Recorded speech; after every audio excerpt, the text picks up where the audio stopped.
undangan resmi pendukung Jokowi, saya diusir.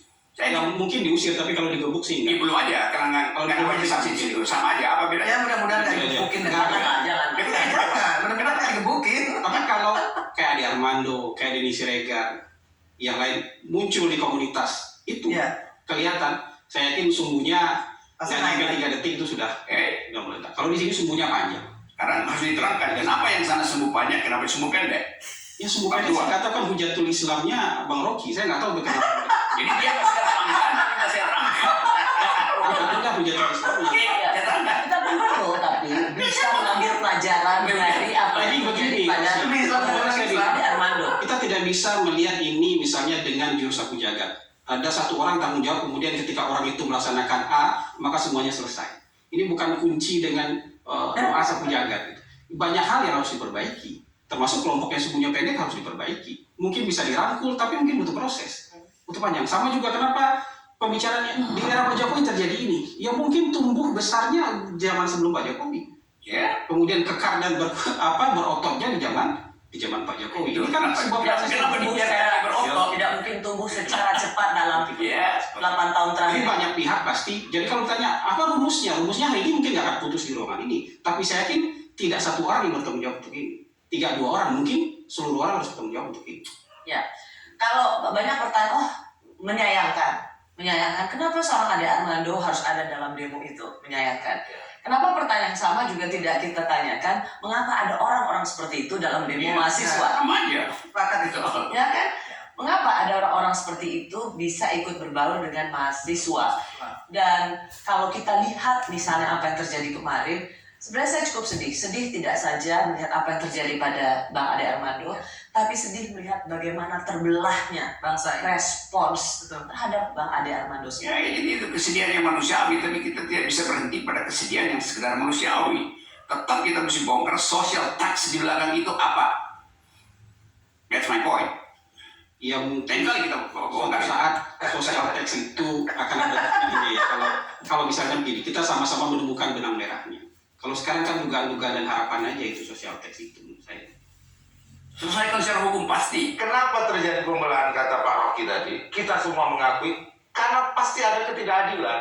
Kalau ada ketidakadilan berarti ada kezaliman, kan? Ada kezaliman. Makanya terjadi keterbelahan. Munculkan keadilan di negeri ini. Oleh aman. Siapa yang bertanggung jawab untuk munculkan keadilan? Ya kita semua bertanggung jawab. Partai-partai. Gitu. Sebenarnya kan itu memang dan harus diakui bahwa penegakan hukum ini perlu selalu diperkuat untuk apa keadilan. Yang bagian terakhir ini adalah pelajaran penting apa yang terjadi pada Ade Armando. Betul harus diusut dengan tuntas dan bagaimana kemudian pembelahan ini tidak lagi menjadi sebuah persekusi di mana perbedaan pendapat itu tetap harus dijamin dengan ruang yang aman. Apa yang terjadi pada seorang Ade Armando kan memberikan bahwa tidak ada ruang aman bagi kebebasan berekspresi. Bung Hasan. Jadi kalau dulu Nelson Mandela itu di penjara 27 tahun. Begitu dia bebas, dia maafkan kulit putih yang memenjarakan dia. Begitu dia menang jadi presiden, mantan presiden sebelumnya diminta jadi penasihat dia, menjadi anggota dari kabinet dia. Ade Armando mungkin bisa memaafkan pemukulnya, nggak menuntut nanti, misalnya, walaupun itu deliknya bukan tapi bisa memaafkan. Buat saya di sana justru simbolnya bisa kelihatan.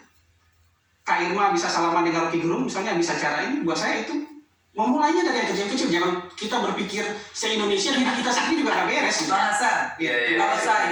Kalau saya, dari saya kayak gitu aja. Nggak merubah silaturahim. Ya, betul. Saya nggak mau itu. Jadi walaupun saya sama Fadli misalnya sering berargumentasi, Fadli itu ya saya sahabatan. Orang kita sering WA-WA-an, nggak ada urusan itu. Ya maksud saya Kak Irma, banyak hal yang mungkin bisa dimulai dari yang kecil-kecil sehingga kemudian ketika itu banyak jadi sesuatu yang besar.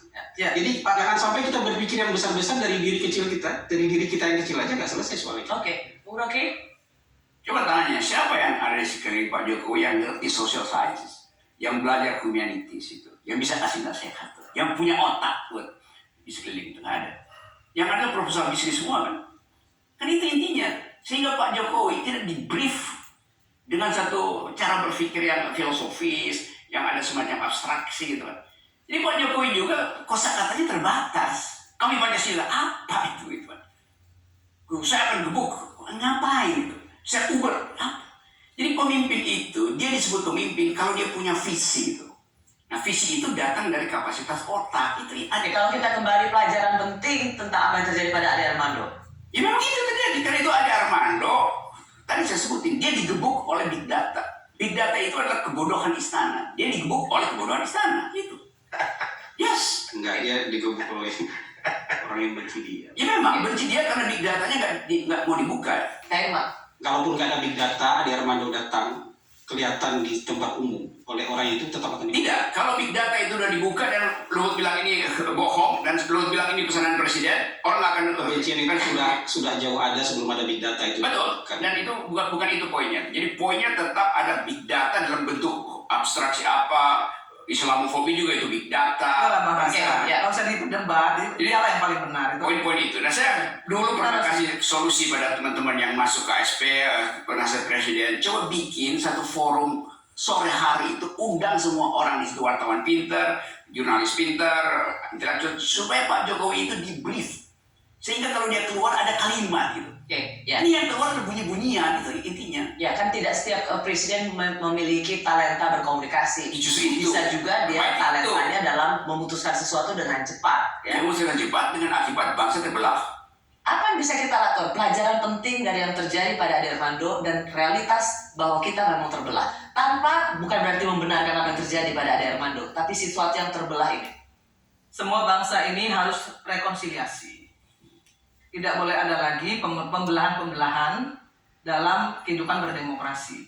Jadi pemuka agama juga harus bertanggung jawab, kemudian tokoh masyarakat, parlemen, kemudian ya kita ini termasuk juga bagian yang harus memberikan solusi itu. Termasuk jangan menaikkan terus tensi, ya turunkan. Jadi kita semua harus mulai belajar bijak. Sini Kak Irma bilang ya. Saya harus mulai belajar bijak. Kalau menurut saya, kalau yang nggak gatel itu nggak usah digaruk. Itu yang harusnya dilakukan oleh partai-partai politik. Partai politik juga harus merestorasi diri. Melihat situasi seperti ini, harusnya Pahami jadi suasana kebatinan masyarakat Betul. yang lagi susah, jangan kemudian diiming-iming dengan wacana yang enggak. ya jangan di PHP juga masyarakat, itu juga nggak benar.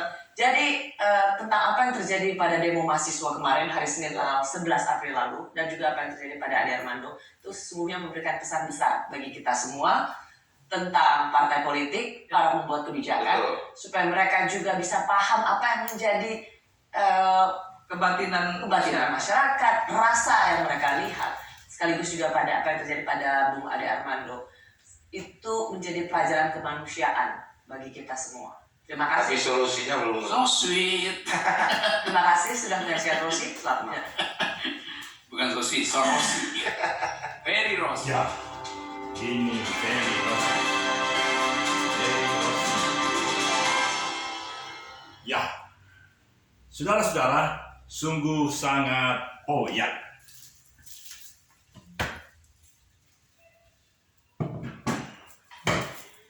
Sungguh sangat menarik 8 menit. Saya minum Entrasol yang 2 kali sehari saat sahur dan buka puasa. Entrasol, nutrisi setiap hari. Oh, ya.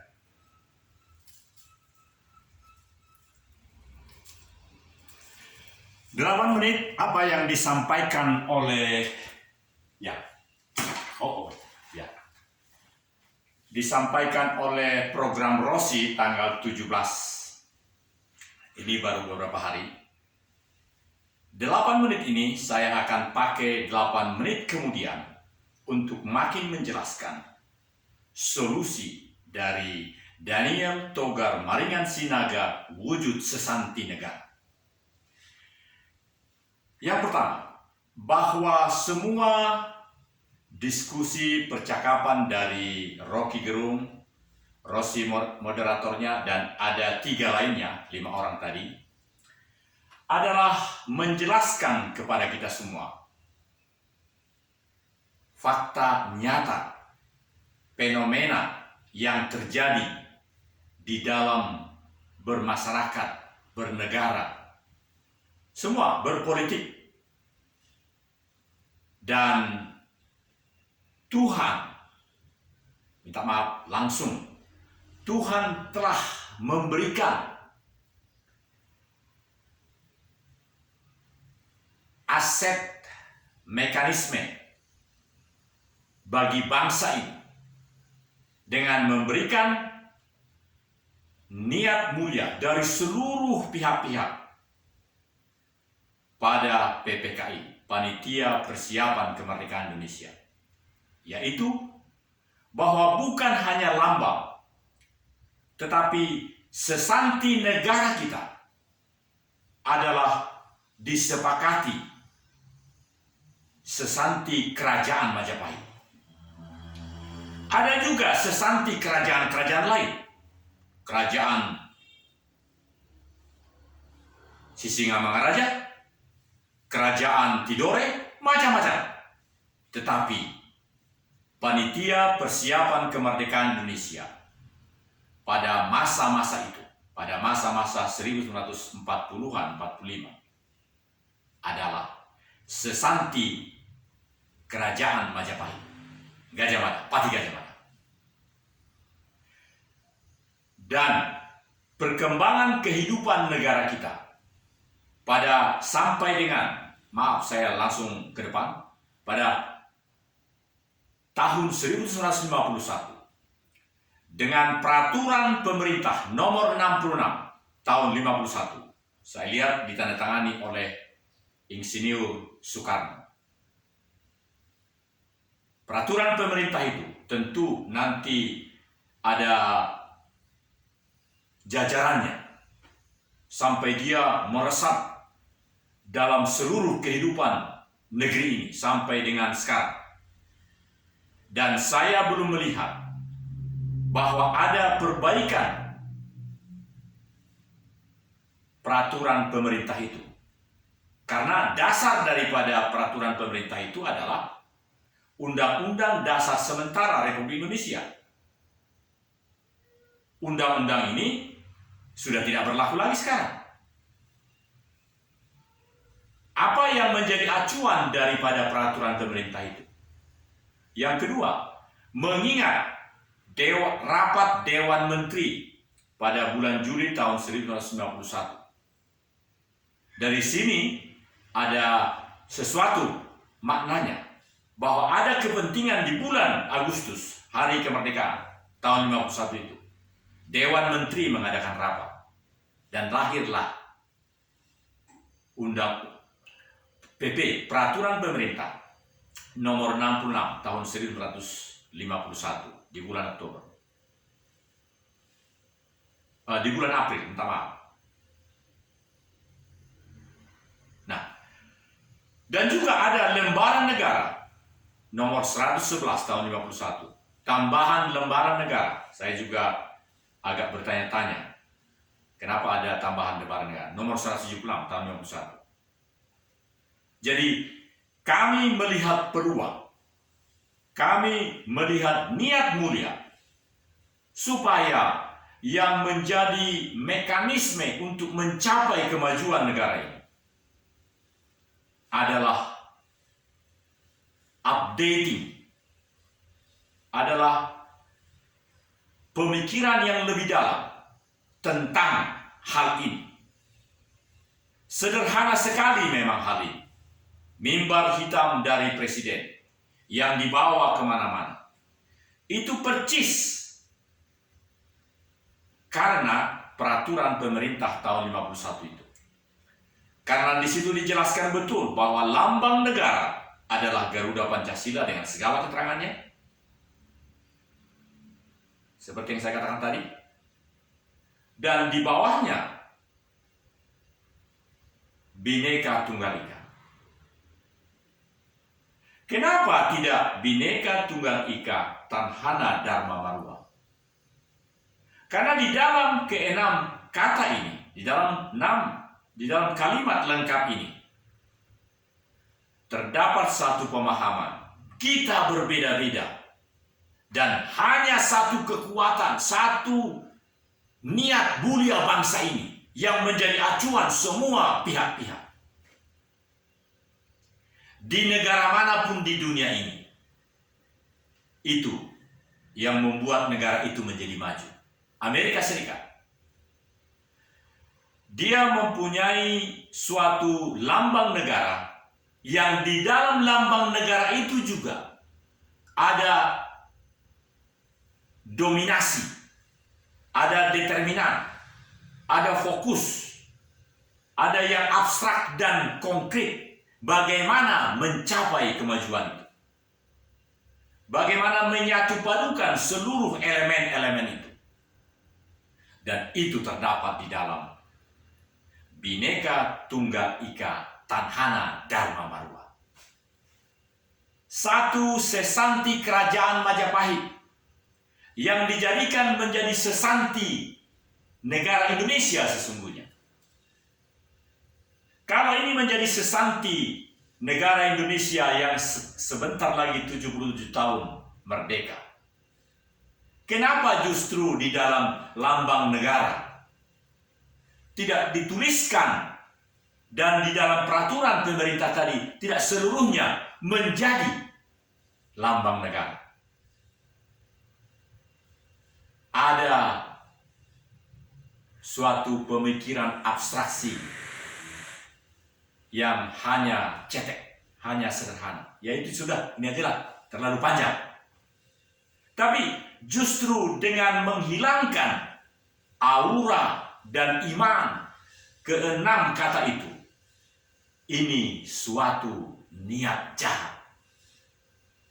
Tidak mengizinkan nilai-nilai yang terbaik itu masuk di dalam seluruh yang menyaksikan, menonton lambang negara itu, dan penjelasan yang begitu indah, yang menjadi tujuan ke masa depan, mencapai ke masa depan itu. Karena tahun-tahun ini adalah tahun-tahun di mana semua goncangan, antipasi, maksud saya perlawanan, rejection feeling akan terjadi dalam perjalanan kehidupan ini. Dan menghadapi ini bagaimana?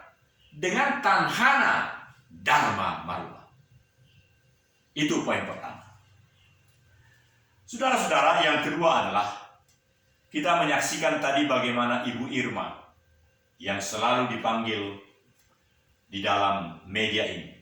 Ibu Irma, tadi ada Cyrus Network, dan itu bisa dilihat di channel ini. Kita melihat kemampuan dari kelima orang itu, talenta yang dimiliki oleh ada dua wanita tadi, Irma dari Demokrat dan Rosi Silalahi. Lainnya Rocky Gerung, ini dari Cyrus Network, sama Wakil Ketua DPR dari PKB, Muhaimin. Saudara-saudara, kita melihat, kita menyaksikan, kita menelari bahwa etika budaya yang kita miliki menjadi sangat komprehensif dan sempurna. Kelima orang itu memperlihatkan nilai-nilai kenusantaraan yang terjadi sekarang. Itu adalah hasil daripada kemajuan yang dinikmati oleh bangsa ini sejak 1400-an Masehi terus berkembang. Negara kita menjadi negara yang maju pada saat itu. Pada 1500-an, 1600-an. Ada perahu-perahu Bugis yang sampai ke semua benua ini, Madagaskar. Dan di sini juga tahun 1600-an, 1700, 1800, raja-raja, Raja Sisingamaraja, Raja Tidore, semua kemajuan luar biasa. Tetapi dengan adanya penjajahan Jepang, Belanda, VOC, maka terjadi dalam dekade-dekade itu kemanusiaan, etika, hubungan antar manusia yang menjadi perlu direposisi kembali. Mana yang paling efektif dan efisien dalam perjalanan kehidupan bangsa ini. Itu yang kedua. Jadi, saudara, Saya hanya memakai cara bicara sila pertama, sila kedua, dan seterusnya. Sekarang yang ketiga.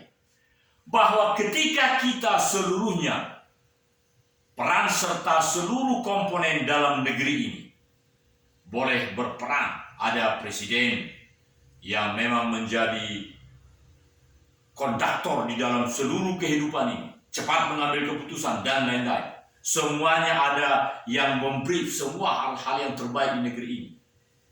Dan pemerataan keadilan itu makin terasa. Karena semua melakukan bagiannya. Ingat, AMS. A. Ada itu memberi. Semua yang hadir tadi memberi. Termasuk yang mati pun memberi. M. Memberi itu demi kebaikan dari orang yang akan diberi, supaya dia bisa memberi kepada yang lain. Jangan memberikan sesuatu yang tidak membuat sinergitas dalam diri orang itu sehingga dia menjadi pribadi yang kokoh. Berilah pemberianmu kepada dia supaya dia boleh menjadi subjek pemberi. S. Secara mutatis mutandis, semua peran serta masyarakat akan mendapat bagiannya dan kebahagiaannya sehingga dia sungguh-sungguh bisa menjadi pribadi-pribadi yang kokoh dalam perannya, partisipasinya di dalam kebersamaan. Sehingga yang ketiga, bangsa yang bisa dengan cepat mewujudkan wujud nyata sesanti negara yang dia miliki, dan itu mendominasi, menjadi determinan dalam seluruh kehidupan masyarakat, maka dialah yang boleh maju. Pertanyaan saudaraku, bukankah kita menginginkan kemajuan itu lebih cepat bagi bangsa ini? Supaya kita masih sempat menikmati di hari-hari usia kita ini. Beberapa hari yang lalu saya melihat ada di dunia maya itu lembar uang Republik Indonesia, 1 lembar 1 juta. Dan ini memang sudah kami gadang-gadang beberapa tahun yang lalu. Kenapa tidak berani? Perubahan ini kita lihat sekarang, meskipun saya belum pegang. Perubahan ini percis oleh karena memang kita memiliki Bhinneka Tunggal Ika, Tanhana Dharma Maruba. Ada satu Dharma. Dharma itulah yang memerintahkan segala mekanisme ini sehingga uang 1 juta 1 lembar itu, 1 juta dulu 1 lembar ada. Saya yakin di tanggal 17 Agustus 2022 ini uang itu akan bergerak. Masih ingat kita kan?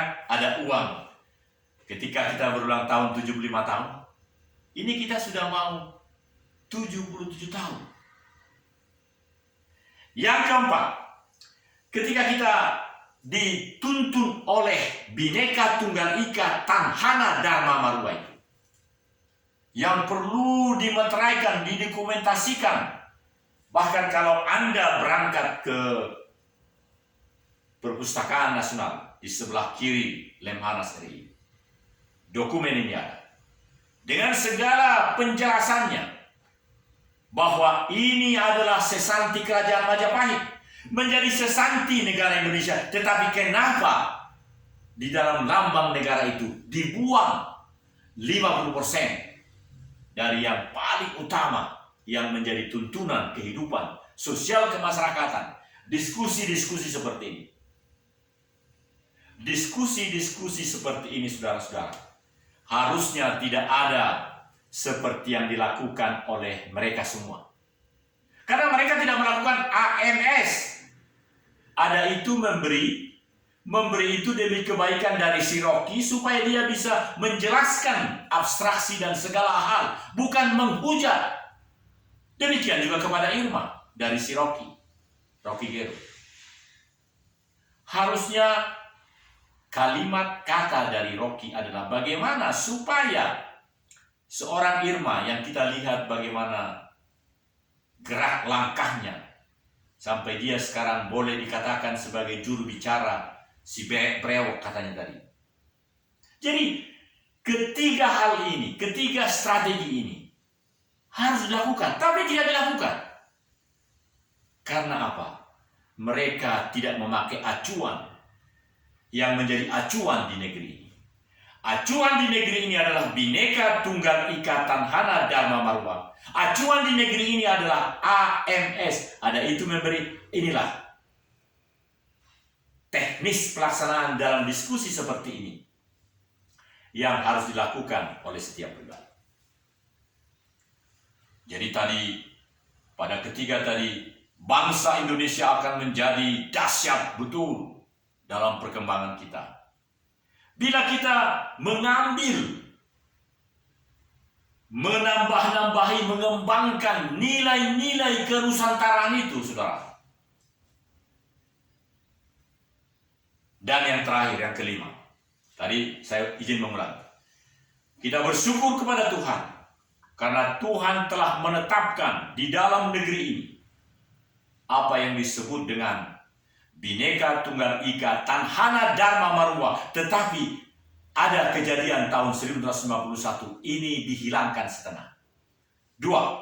Etika keberadaban kita tidak akan terjadi seperti Ade Armando yang dilakukan seperti ini. Karena kita bisa membuang segala social text, sosial politik di dalam benak setiap pribadi seperti yang dikatakan tadi. Karena ada mekanisme yang sangat baik dan mulia di dalam mengadakan diskusi-diskusi. Apalagi seperti ini, yang dinikmati paling tidak 60 juta manusia Indonesia yang bisa menyaksikan TV itu. Yang ketiga, bahwa bangsa Indonesia telah ditetapkan oleh Tuhan untuk menjadi bangsa yang memberikan barokah kebaikan ke seluruh dunia ini. Jika ada stabilitas, keharmonisan, ada Indonesia Strengthening Integrated Human Resources Development and Peaceful, ada niat-niat yang memang sangat mulia dan baik yang dilakukan di negeri ini, khususnya untuk pelaksanaan agenda-agenda presidensi G20. Jadi jangan katakan bahwa bukan Insinyur Joko Widodo yang akan menjadi host. Jangan. Dia. Karena semua ini dipandu oleh Tanhana Dharma Marwa. Kita melihat sekarang Ibu Menlu dan semua bagian-bagian berupaya untuk mewujudkan apa yang baik di dalam permufakatan masalah ekonomi dunia di dalam G20 ini. Tapi kalau ada dampaknya bagi Rusia, Ukraina, itu juga suatu bonus. Karena itu, saudaraku, perlu kita berikan bukan hanya doa, tapi peran kita. Karena kami dengan tim, sebelum Presiden Jokowi dilantik tahun 2000, di bulan Oktober tahun berapa itu, kami sempat membuat revolusi mental Jokowi. Bagaimana supaya sukses. Saya termasuk salah satu penulisnya di sekolah tinggi di Pulau Gadung bersama dengan beberapa kawan-kawan. Bukunya ada. Bukunya saya serahkan sesuai dengan posisi saya pada tahun itu, tahun 2014, ke Gubernur Lemhanas. Dan diterima dengan baik sebagai suatu pemikiran dalam pensuksesan periode pada sebelum beliau dilantik tanggal 20 Oktober 2014. Dan yang kelima, saudara-saudara, adalah bahwa seluruhnya kita akan merasakan keadilan sosial yang lebih meningkat dan stabilitas, dan juga ada satu mekanisme yang terjadi dalam kehidupan bernegara, seperti misalnya Dewan Keamanan Nasional, segala kebijakan-kebijakan yang lebih membawa pemerataan dalam AMS tadi, sehingga semua ini akan memberikan kebahagiaan bagi kita seluruhnya, karena keadilan sosial bagi seluruh rakyat Indonesia itu yang menjadi cita-cita kita. Akhirnya, saudaraku, sebagai seorang warga negara yang telah menjalani masa purnawirawan, sebagai ketika itu tenaga ahli pengkaji ketahanan nasional di The National Resilience Institute of Republik Indonesia Lemhanas RI, saya begitu bersukacita sehingga nama daripada saya punya channel ini adalah karena ada 10 channel Daniel Togar Maringan Sinaga, wujudkan Sesanti Negara. Selamat pagi, salam.